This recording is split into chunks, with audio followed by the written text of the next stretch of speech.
आज हम लोग शुरू करेंगे फिजिक्स और उसका पहला चैप्टर लाइट,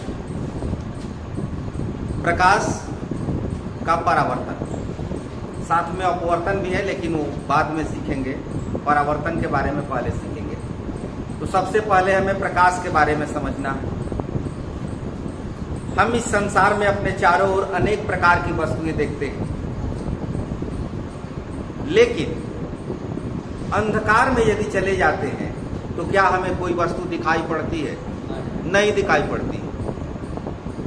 आंखें हैं, लेकिन बिना प्रकाश के हम किसी वस्तु को देख नहीं पाते। तो हम कैसे वस्तु को देख पाते हैं? सोचने वाली बात है कि आंख रहते हुए भी हम अंधेरे में वस्तु को नहीं देख पाते हैं जब तक कि वहां पर प्रकाश की उपस्थिति न हो। तो यह प्रकाश ही है जो वस्तु को दृश्यमान बनाता है, देखने योग्य बनाता है। क्या होता है जब किसी प्रकाश स्रोत से, मान लिया जाए कि यह प्रकाश स्रोत है और इस प्रकाश स्रोत से किसी वस्तु पर जब प्रकाश पड़ता है तब वो वस्तु दिखाई पड़ती है, और इस पर प्रकाश पड़ने के बाद वो प्रकाश हमारी आंखों तक पहुंचता है, तब वो वस्तु हमें दिखाई पड़ती है। जिस वस्तु पर प्रकाश पड़े और उस वस्तु पर प्रकाश पड़ने के बाद उसका रिफ्लेक्शन हमारी आंखों तक नहीं पहुंचे तो दिखाई नहीं देगी। यहाँ पर जिस कमरे में हम लोग बैठे हैं, यहाँ पर जितनी वस्तुएं हम देख रहे हैं, उस पर लाइट पड़ता है और वहाँ से वो रिफ्लेक्ट होकर के हमारी आंखों तक आता है, तब वो हमें दिखाई पड़ता है। जैसे इस रूम के बाहर की वस्तुओं पर भी तो प्रकाश पड़ रहा है, लेकिन क्या बाहर की वस्तुएं हमें दिखाई दे रही हैं? नहीं, क्योंकि उससे होकर के जो प्रकाश परावर्तित होता है वो हमारी नेत्र तक नहीं पहुंचता।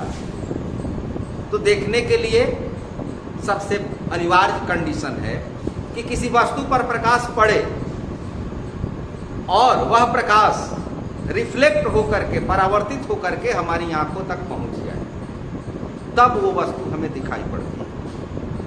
प्रकाश के बारे में कुछ बातें हैं, जैसे कि प्रकाश एक सरल रेखा में गमन करती है, सीधी रेखा में गमन करती है, ऐसा आप पढ़े हैं। प्रकाश टेढ़े मेढ़े रास्ते से नहीं जाती है, लेकिन इसमें है एक विवर्तन। प्रकाश का विवर्तन,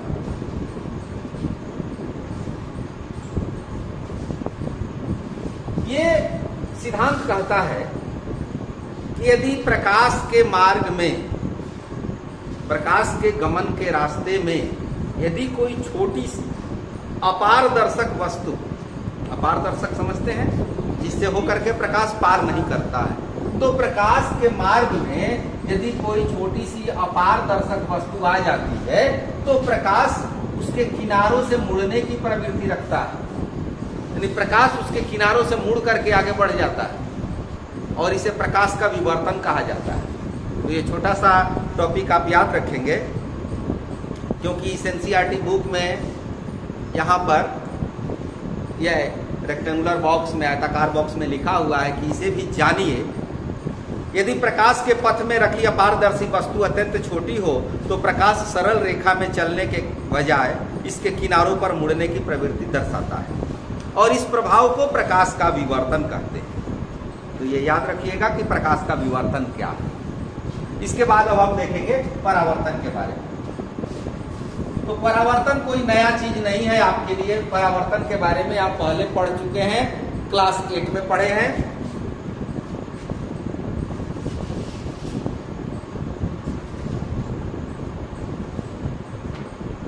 ये एक सरफेस मान लिया, पृष्ठ, सतह,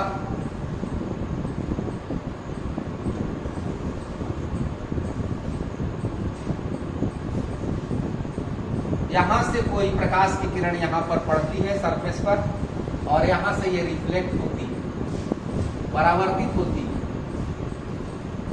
यहां से आपतित होती है, यहां से परावर्तित होती है, और ये इस पॉइंट पर, इस सरफेस पर ये अभिलंब है।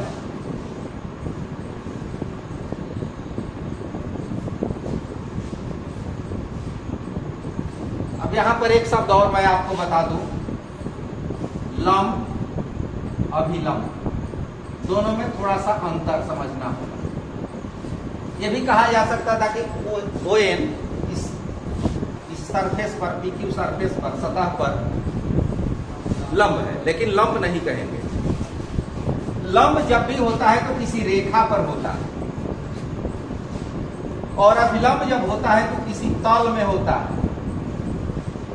अब ये जो व्हाइट बोर्ड आप देख रहे हैं, ये व्हाइट बोर्ड एक तल है, और इस तल पर यदि इसको ऐसे रखा जाए, इस पाइप को, तो ये अभिलंब हुआ। लेकिन यदि इस किनारे पर इसको रखा जाए तो किनारा क्या है, ये एक लाइन है, इस लाइन पर जब रखेंगे तो ये लंब होगा। लेकिन इस तल में कहीं रखेंगे तो इसको अभिलंब कहते हैं। तो लैंग्वेज थोड़ा सा ध्यान देना है, ये अभिलंब है।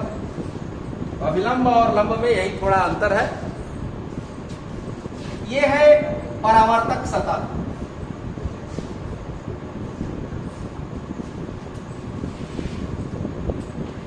ये आपतित किरण है,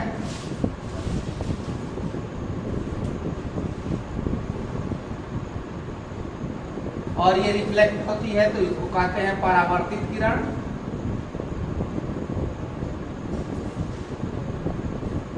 ये आपतन बिंदु, वो आपतन बिंदु जिस बिंदु पर किरण आपतित होती है, आपतित मतलब आकर के गिरती है, तो ये पॉइंट आपतन बिंदु। और आपतन बिंदु पर ये अभिलंब है। अब देखिए, आपतित किरण और ये अभिलंब, इसके बीच में एक एंगल बनता है जिसको आई कहते हैं। ये आपतित किरण और अभिलंब के बीच का एंगल आई, ये है आपतन कोण।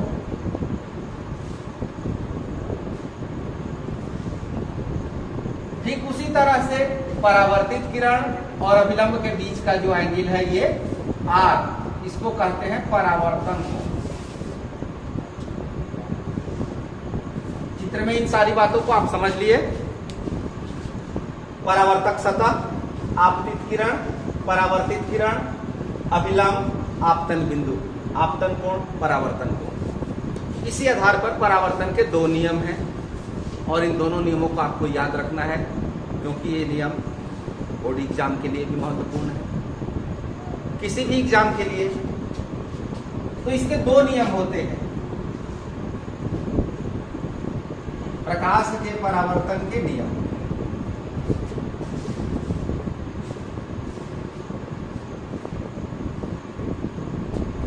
पहला, आपतित किरण, परावर्तित किरण,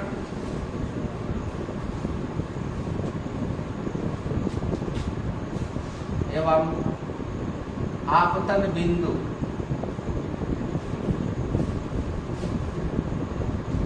पर डाला गया अभिलंब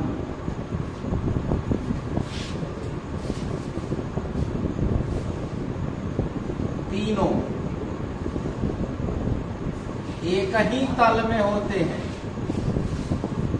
तल का मतलब समतल, प्लेन।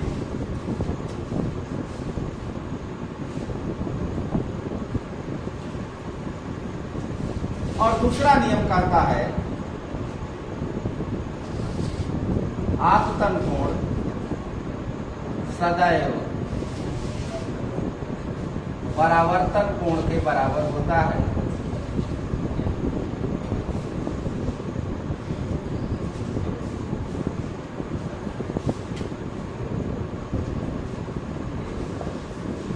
ये प्रकाश के परावर्तन के नियम है, समतल के लिए भी और गोलीय दर्पण के लिए भी। अभी दर्पण आप पढ़ेंगे तो उसके बारे में जानेंगे, तो परावर्तन के नियम सभी जगह लागू होते हैं। अब देखिए, आपतित किरण ये है, परावर्तित किरण ये है, और ये आपतन बिंदु O पर डाला गया अभिलंब, तीनों क्या है, एक तल में है। जैसे मान लीजिए कि इस तल पर हम यहां से कोई प्रकाश की किरण यहां से डालते हैं, तब ये प्रकाश की किरण इस तल पर पड़ेगी और यहाँ से उस साइड में रिफ्लेक्ट होकर के आप इस पर टर्च जलाएंगे रात के अंधेरे में, तो आप देखेंगे कि टर्च का जो प्रकाश है दीवार की दूसरी तरफ किसी सरफेस पर उसका प्रकाश दिखाई देता है। तो ये आपतित किरण जो प्रकाश जाएगी वहां से रिफ्लेक्ट हो जाएगी, और ये जो तल है वहां से आप यदि अभिलंब ऐसे खींचेंगे तो पता चलेगा कोण के बारे में। तो ये तीनों आपतित किरण, परावर्तित किरण और अभिलंब तीनों एक प्लेन में होते हैं। साथ ही साथ एंगल का मेजरमेंट जब आप करेंगे आपतन कोण और परावर्तन कोण दोनों इक्वल पाएंगे। ये प्रैक्टिकल करके देख लेने की बात है। तो इस नियम को आप लिख लीजिए, याद कर लीजिए। इसके बाद अब हम देखेंगे प्रतिबिंब के बारे में, इमेज। ये प्रतिबिंब क्या होता है? किसी वस्तु को हम तभी देख पाते हैं जब उसका प्रतिबिंब हमारी आंखों पर बनता है। यदि आंखों पर प्रतिबिंब न बने तो हम किसी वस्तु को नहीं देख पाते। इसके बारे में विस्तार से आप मानव नेत्र में पढ़ेंगे कि कैसे आंख में प्रतिबिंब बनता है, कहां पर बनता है। तो प्रतिबिंब दो तरह के होते हैं, एक तो वास्तविक होता है रियल इमेज, और एक काल्पनिक होता है आभासी।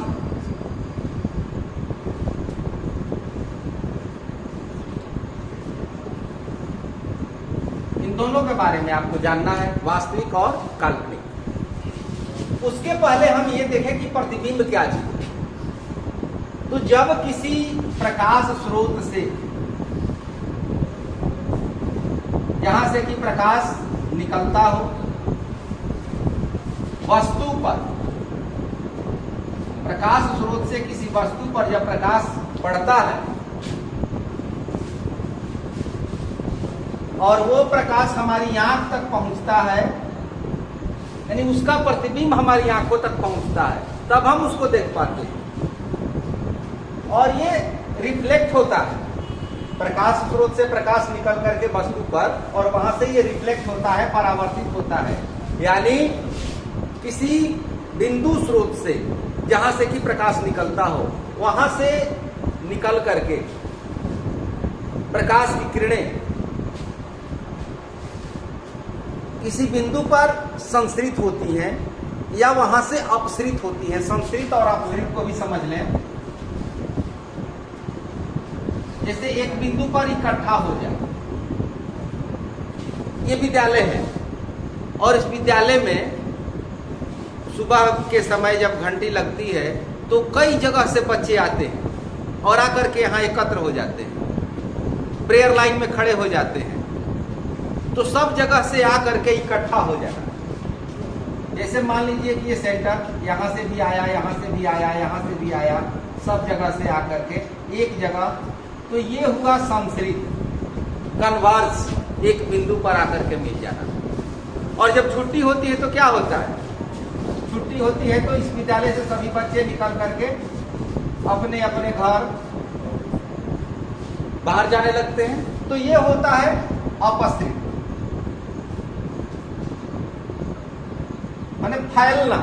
और ये हो गया सिकुड़ना, एक जगह इकट्ठा हो गया, कन्वर्स, और यहां से ये फैल गया, डाइवर्स हो गया।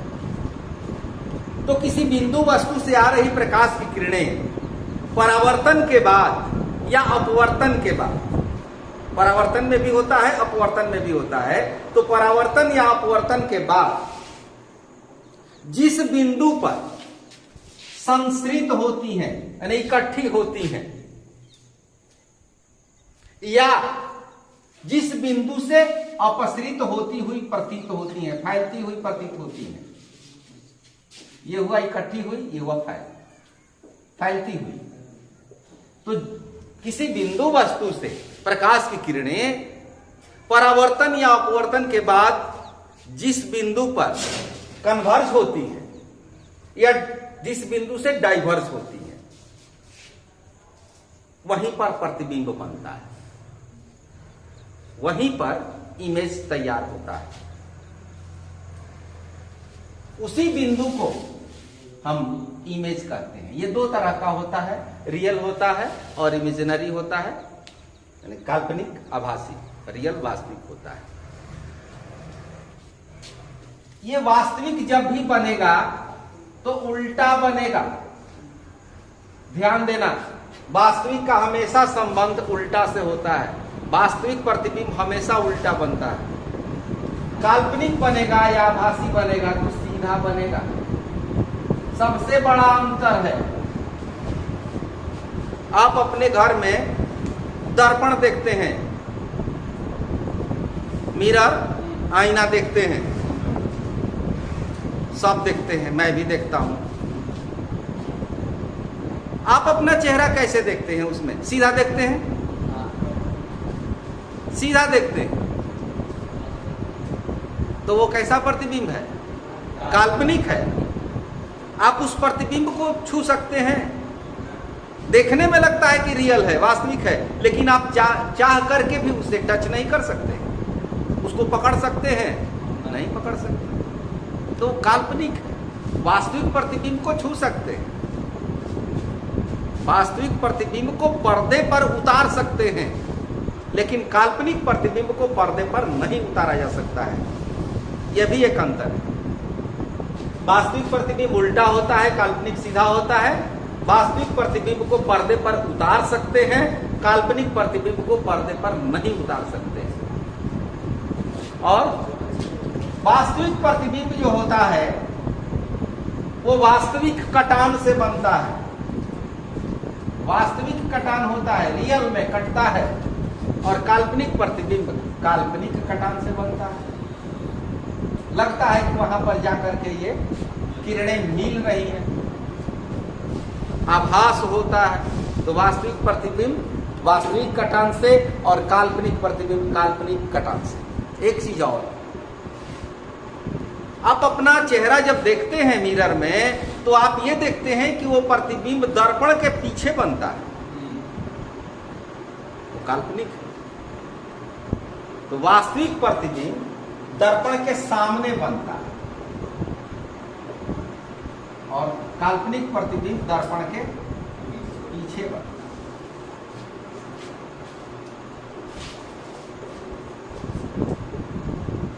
ये रियल, ये काल्पनिक आभासी। तो रियल इमेज उल्टा बनता है, काल्पनिक या इमेजिनरी सीधा बनता है, वास्तविक प्रतिबिंब सामने बनता है, काल्पनिक प्रतिबिंब पीछे बनता है। इसको पर्दे पर उतार सकते हैं, पर्दे पर प्राप्त कर सकते हैं, और इसको नहीं प्राप्त कर सकते हैं। वास्तविक प्रतिबिंब वास्तविक कटान से बनता है और काल्पनिक प्रतिबिंब काल्पनिक कटान से बनता है। ये चार अंतर हिंट के रूप में आपको बता दिया। 2 नंबर का सवाल पूछा जा सकता है कि वास्तविक प्रतिबिंब और काल्पनिक प्रतिबिंब में अंतर बताइए। अब आते हैं दर्पण के बारे में। दर्पण, मिरर,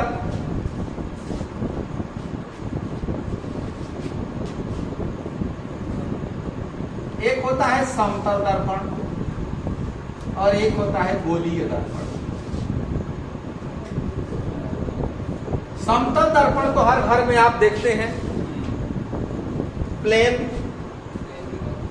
और ये होता है कर्व, स्फेरिकल।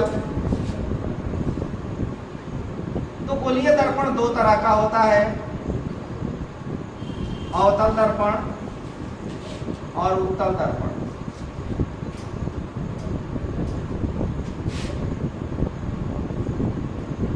आपको इसी के बारे में ज्यादा पढ़ना है, अवतल और उत्तल के बारे में, लेकिन समतल के बारे में भी थोड़ा सा समझ लीजिए। ये मान लीजिए कि समतल दर्पण है, तो समतल दर्पण का ये नियम है कि वस्तु जितनी दूरी पर रहेगी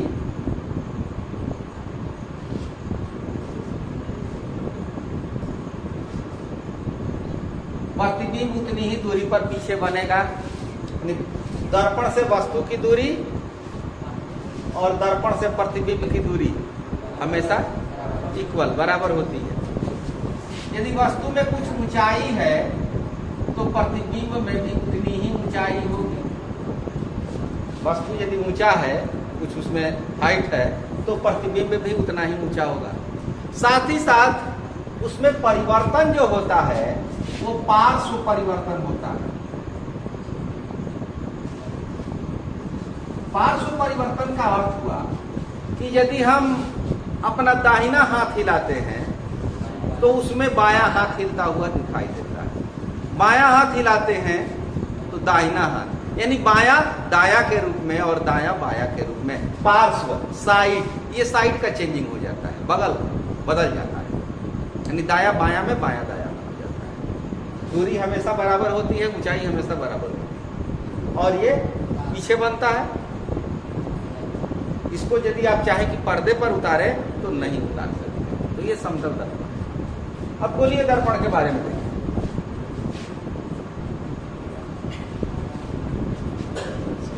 जैसे मान लीजिए कि यह कोई खोखला गोला है, गोलाकार कोई बॉल, शीशा, और उसको तोड़ दिया जाए, उसका एक पार्ट इस तरह से निकाल दिया जाए, ये हो गया। कर्व इस तरह से भी हो सकता है। अब एक साइड में यदि पॉलिश कर दिया जाए, कलई कर दी जाए, क्योंकि दर्पण में एक साइड परावर्तक सतह के रूप में होती है और एक साइड में पॉलिश किया हुआ रहता है, तो ये दर्पण का काम करेगा। ये अब दर्पण हो गया।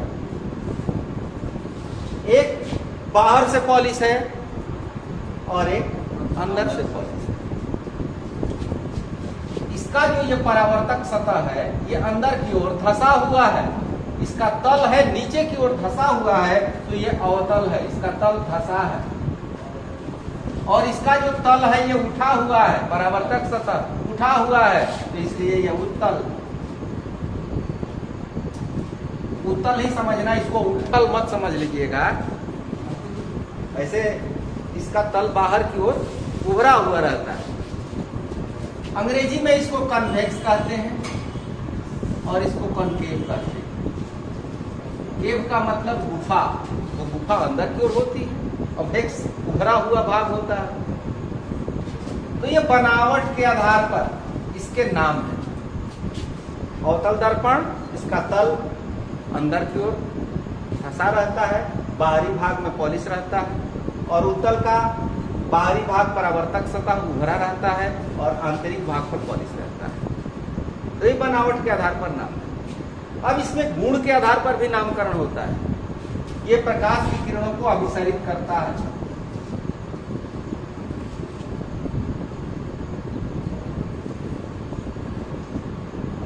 इसलिए इसको अभिसारी दर्पण या कन्वर्जिंग मिरर कहते हैं। और ये प्रकाश की किरणों को अपसारित करता है,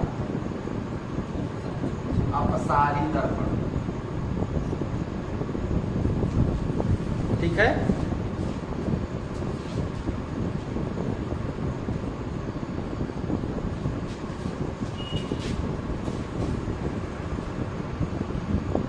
मान लीजिए कि एक गोलीय दर्पण है, M dash mirror, M for mirror, तो गोलीय दर्पण है। इस तरह का दर्पण है, अवतल दर्पण है। तो जब ये गोला है, इस तरह से जब गोला है तो इसमें एक सेंटर होगा।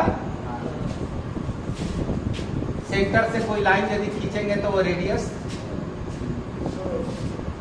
तो इसमें भी एक सेंटर होता है और सेंटर से इसके परावर्तक सतह को जिस बिंदु पर यदि हम मिला दें तो उसको पोल कहते हैं, ध्रुव कहते हैं।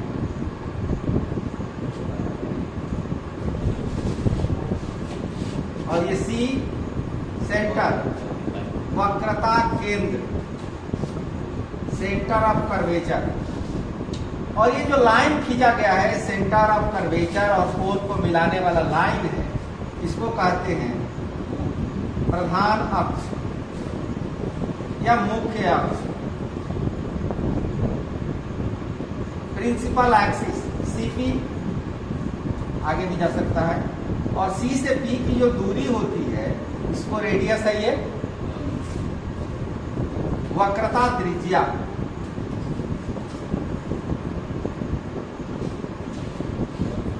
ये वक्रता त्रिज्या है जिसको R से, कैपिटल R से रिप्रेजेंट करते हैं। प्रधान अक्ष, वक्रता केंद्र, वक्रता त्रिज्या, ध्रुव, इसमें फोकस होता है। ये आप पढ़ेंगे, इसी और P के ठीक बीचों बीच में फोकस होता है, ये मुख्य फोकस है।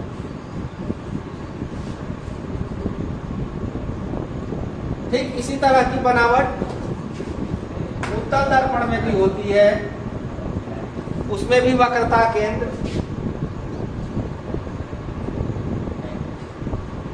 ये हुआ उत्तल दर्पण। अब चूंकि यह इस तरह से कर्व है तो इसका सेंटर इस साइड में होगा।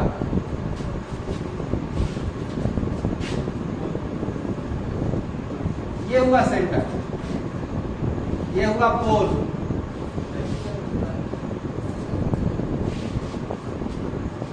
यहां हो जाएगा फोकस।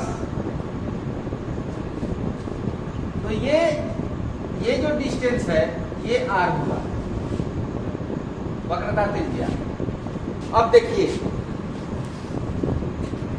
उत्तल दर्पण में वक्रता केंद्र दर्पण के पीछे है, फोकस पीछे है, तो ये सब काल्पनिक है, दर्पण के पीछे है और इसमें सामने है, तो ये रियल है, वास्तविक है।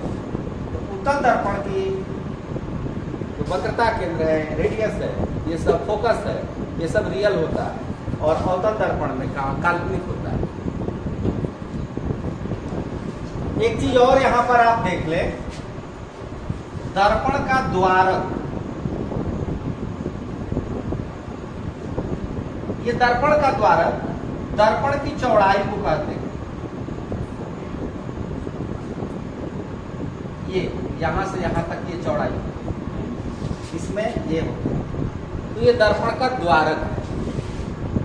एक तरह का और दर्पण होता है जिसको कहते हैं परवलयिक दर्पण।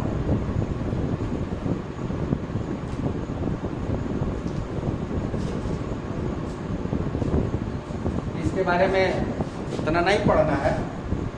परवलयिक दर्पण पूर्णतः गोल नहीं होता है, समतल भी नहीं होता है, इस तरह का होता है।